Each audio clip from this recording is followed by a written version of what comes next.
স্বরাষ্ট্রমন্ত্রী মহোদয়কে আন্তরিকভাবে ধন্যবাদ জানাচ্ছি।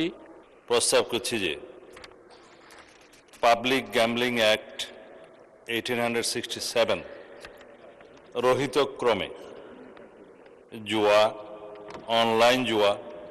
অনলাইন বেটিং সহ অনুরূপ কার্যক্রম প্রতিরোধ ও এতৎসংক্রান্ত অপরাধের বিষয়ে দণ্ড প্রদান সহ আনুষাঙ্গিক বিষয়ে যুগোপযোগী করিয়া নূতনভাবে বিধান প্রণয়নের লক্ষ্যে আনিত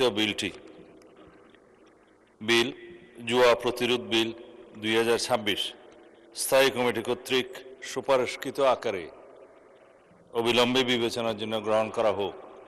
অ্যাডভান্সড ইলেকট্রোপলিশড ও শতভাগ স্টেইনলেস স্টিলে তৈরি আরএফএল কিচেন সিঙ্ক টেকসই আজীবন।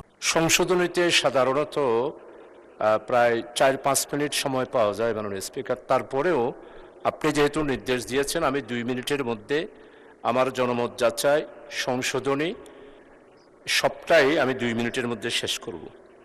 আমি প্রথমেই আমাদের সম্মানিত স্বরাষ্ট্রমন্ত্রী মহোদয়কে আন্তরিকভাবে ধন্যবাদ জানাচ্ছি।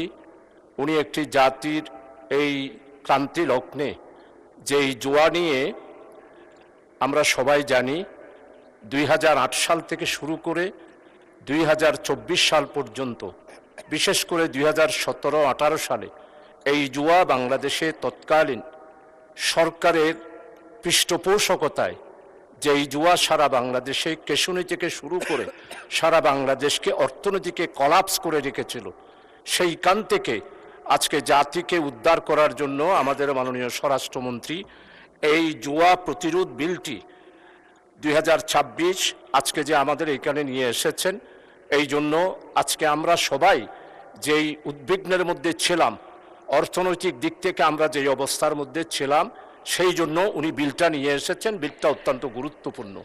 তবে আমি এই বিলটার ব্যাপারে জনমত যাচাইয়ের জন্য দিয়েছি এই জন্য, বহুল প্রচারের জন্য।